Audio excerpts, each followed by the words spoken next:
Vous m'entendez bien? Oui. Voilà. Mes amis, bientôt 1 an que j'ai fermé la porte de la prison d'Andenne, mais mon cœur s'y trouve toujours. C'est la raison pour laquelle j'ai accepté l'exercice périlleux de vous entretenir aujourd'hui sur cette thématique, en y apportant à la fois des informations et un message. Donc je vais faire un mixte de mon expérience, je vais la partager, mais aussi un message spirituel quand même, ce que nous dit le Christ par rapport à ça. Alors quelques informations pour commencer. Dans les prisons, vous avez des prévenus et des détenus. La différence se joue sur le terrain. Les prévenus attendent dans l'angoisse, leur jugement. Ils ne savent pas ce qui les attend. Qu'ils soient innocents ou coupables, l'incertitude les ronge. Ma collègue aumônière catholique a travaillé dans une maison d'arrêt. C'est le lieu d'emprisonnement des prévenus. Ce qu'elle m'a décrit est terrible. L'angoisse amène des hurlements de détresse, au point que certains prévenus choisissent le suicide aux angoisses. Insupportable. Ma collègue y a travaillé 2 ans, à temps plein, et a demandé sa mutation en Andenne. Elle n'en pouvait plus. C'est une collègue qui était engagée par le ministère de la Justice, donc ça veut dire qu'elle y travaillait à temps plein. Elle était salariée. Moi, j'étais bénévole, un jour semaine. Pendant 5 ans, vous savez, il y a eu le Covid, j'ai aussi eu des problèmes de santé à la fin de mon ministère. Mais voilà, c'est 5 ans où j'ai pu y travailler, soit sur place, soit en coulisses, vous savez. En tout cas, les personnes qui m'ont aidé pour faire les colis de Noël, etc. Nous avons pu continuer à travailler pour la prison d'Andenne, pour aider Ernest, le meunier principal, en coulisses. Il y a toujours moyen de faire des choses, malgré tout. Par contre, les détenus sont des personnes déjà jugées, accueillies dans les prisons de peine. Ils savent combien de temps ils y passeront, de 5 ans, en tout cas pour Andenne, de 5 ans à 30 ans pour les peines à perpétuité, mais certains y resteront leur vie durant. La prison d'Andenne est une prison de peine, dite de haute sécurité, c'est-à-dire qu'elle garde sous les verrous des prisonniers reconnus comme dangereux ou récidivistes. Sachez aussi que 4% de la totalité des détenus sont des femmes. Ce pourcentage est constant dans le monde. 4%. Alors, venons-en au message. Et pour ce faire, je vous invite à ouvrir vos Bibles.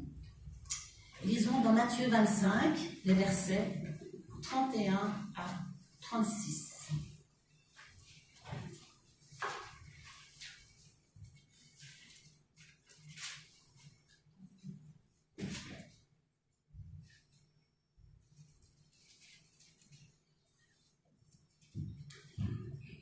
Quand le Fils de l'homme viendra dans sa gloire avec tous ses anges, il prendra place sur son trône glorieux. Tous les peuples de la terre seront rassemblés devant lui. Alors, il les divisera en 2 groupes, tout comme le berger fait le tri entre les brebis et les boucs. Il placera les brebis à sa droite et les boucs à sa gauche. Après quoi, le roi dira à ceux qui seront à sa droite: « Venez, vous qui êtes bénis par mon Père, prenez possession du royaume qu'il a préparé pour vous depuis la création du monde. Car j'ai souffert de la faim et vous m'avez donné à manger. J'ai eu soif et vous m'avez donné à boire. J'étais un étranger et vous m'avez accueilli chez vous. J'étais nu et vous m'avez donné des vêtements. J'étais malade et vous m'avez soigné. J'étais en prison et vous êtes venu à moi. »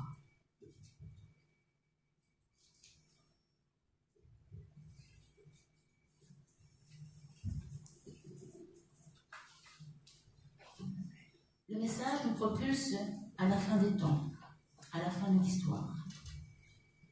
Ces versets, nous les connaissons tous. Pourtant, en m'y arrêtant, je redécouvre le Christ. Je vais partager ça avec vous. En effet, comme nous le savons, il est Dieu fait homme, et ce statut d'homme le conduit à se propulser au centre de la problématique. Des hommes et des femmes en besoin, des hommes et des femmes en souffrance.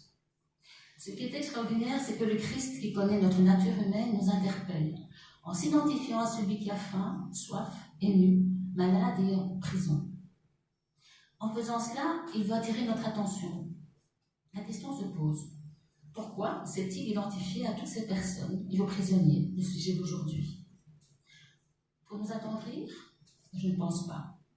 pour nous faire mieux comprendre le besoin d'aide, peut-être. Je crois qu'en prenant la place du prisonnier, le Christ nous montre la démarche qui conduit à l'empathie. Se mettre à la place de la personne en besoin, de la personne tout court, pour mieux la comprendre en ressentant un peu de sa souffrance. L'empathie est une compétence que peu de prisonniers ont. Cela explique les passages à l'acte. L'empathie naît de l'expérimentation. Petit, on a, ou pas, bénéficié de l'empathie des parents, parce qu'on est en difficulté, en souffrance. Alors, on en sera capable ou pas envers les autres. Christ nous dit, ne soyez pas indifférents, ayez de l'empathie. Car s'il est certain que notre indifférence ne nous conduira pas à faire le mal, nous qui sommes des hommes et des femmes, entre guillemets, je dirais, équilibrés, l'indifférence ne nous conduira pas non plus à faire le bien.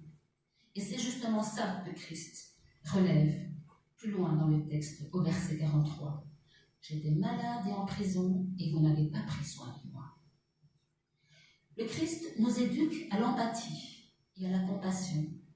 Il nous montre le chemin à prendre, il nous montre le modèle à suivre, lui seul. Les détenus ont très souvent été privés de bons modèles, leurs parents aussi, et cela explique parfois pourquoi on retrouve dans certaines familles de génération en génération le passage par la case prison. Leur faire découvrir le Christ, le modèle parfait, celui sur qui on peut compter, celui qui nous donne un amour inconditionnel, est la tâche des aumôniers dans les prisons. Nous venons de voir le Christ pédagogue. Il nous apprend, il nous conduit pour faire comme lui. Découvrons maintenant le Christ psychologue. Il nous met en situation de le voir, lui, à la place du prisonnier. La question se pose, en quoi cette démarche mentale pourrait-elle nous aider? Mes amis, elle nous aide à franchir le pas, à abattre nos préjugés, à ne pas avoir peur. Je vous invite, superposons le Christ au prisonnier. Et cela nous aidera à le regarder, à l'accepter malgré son physique délabré. La drogue en est la cause, bien souvent. Et beaucoup de détenus sont passés par là. Et certains, malheureusement, continuent à se droguer en prison. Maigres, dénutris, édentés quand ils arrivent en prison. S'ils arrêtent de se droguer, leur passage en prison va les remettre en santé. Et j'ai vu, en 5 ans, des détenus ex-drogués retrouver la santé. D'autres la perdent, car les conditions y sont difficiles. Alors on déprime, alors on perd l'appétit. Aussi, la confrontation au manque d'hygiène est aussi une réalité, car l'éducation de base a fait défaut. À la prison d'Andenne, il est prévu qu'un éducateur puisse être sollicité pour l'apprentissage à l'hygiène de soi et de son espace de vie.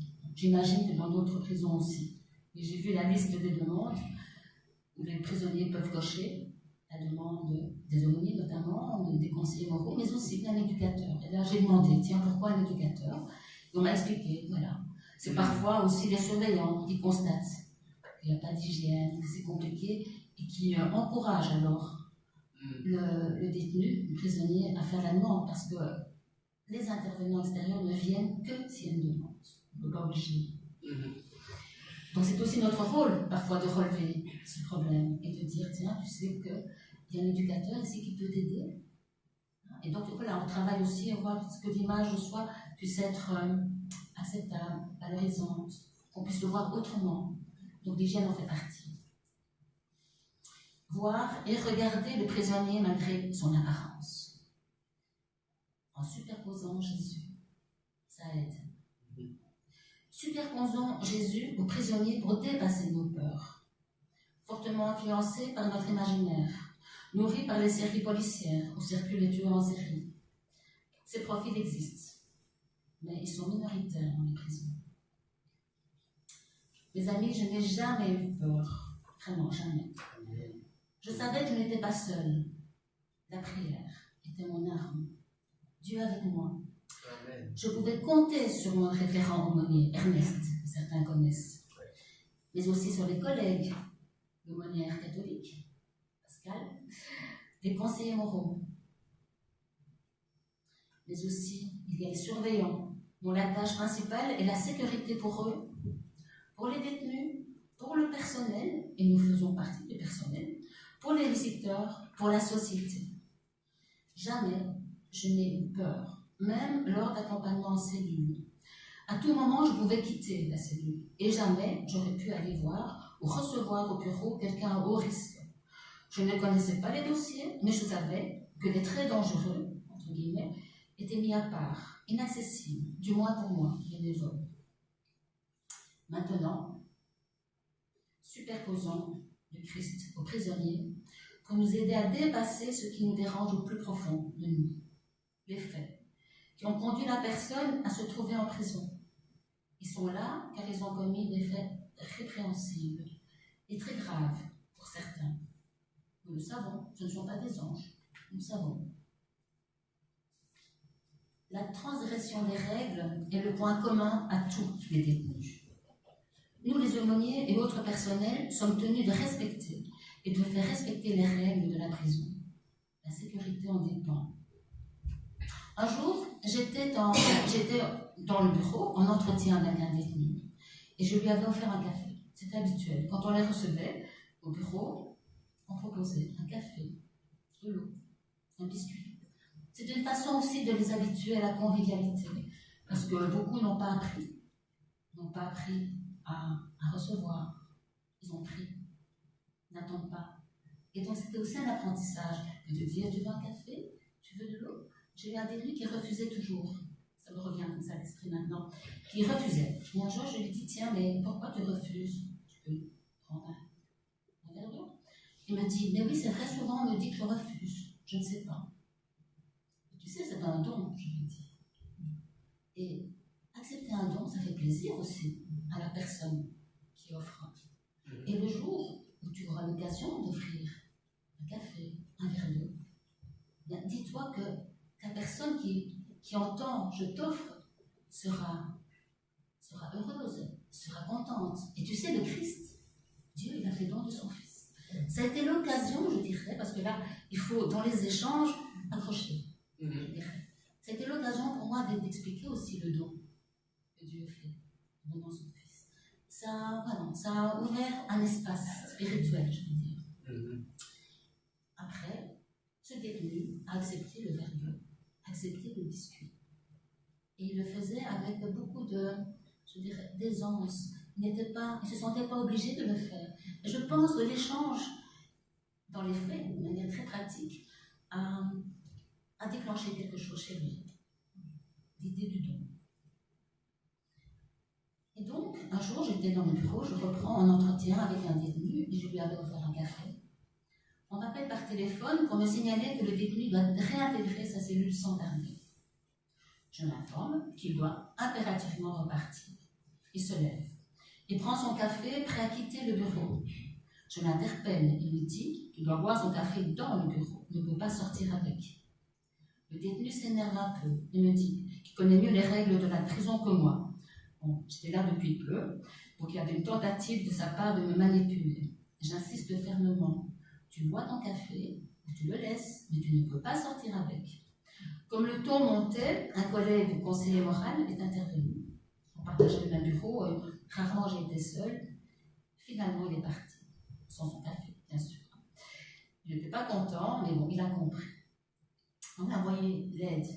Il y a une équipe, on n'est pas seul. Si j'avais été seule, j'aurais pu appeler un surveillant. Le téléphone est là, j'aurais pu dire, moi j'appelle un surveillant. La règle est celle-ci, je rappelle la règle. Il faut savoir que la majorité des détenus ont des difficultés avec la gestion des frustrations. Et par ailleurs, sont souvent très susceptibles, voire dans l'impulsivité. C'est un profil particulier. On a eu un petit cours au début, que j'ai commencé à l'aumônerie, organisé par le ministère de la Justice. Et donc, on a eu un cours avec des psychologues qui nous ont décrit la psychologie, je dirais, le profil des prisonniers. Et c'est vrai, j'ai pu vérifier ce genre de choses. Bienveillance et fermeté dans l'application des règles est important. Autre fait, lors de la réunion du culte protestant un jeudi soir, en été, il faisait très chaud, un détenu à qui on avait autorisé d'enlever sa chemise au moment de quitter la salle, la remet mais ne la boutonne pas. Le surveillant qui vient me chercher lui fait la remarque. « Monsieur, fermez votre chemise. » Le détenu refuse. « Fermez votre chemise. » Je revois la scène quand je vous raconte ça. Ernest et moi-même lui disons avec bienveillance, en utilisant notamment du non-verbal. Moi, je faisais ça. Ernest, ferme ta chemise, voilà, on était là tous les deux, même du groupe. Et ce détenu-là, qui était rebelle contre le surveillant qui exigeait, finalement, il a obéi. Ceci pour vous dire que les aumôniers sont parfois mieux écoutés que les surveillants. Votre rôle peut adoucir les relations. Il arrive qu'un surveillant vienne demander l'aide à l'équipe des aumôniers et conseillers moraux pour un détenu qui va mal, un jeune qui vient d'arriver et qui est tétanisé, en pleurs, ne comprenant pas ce qui lui arrive. Il a peur, car la prison, c'est aussi un lieu où la violence des clans existe. Nous n'avons pas d'uniforme, juste un badge qui nous identifie, et cela aide à rentrer en relation avec le détenu.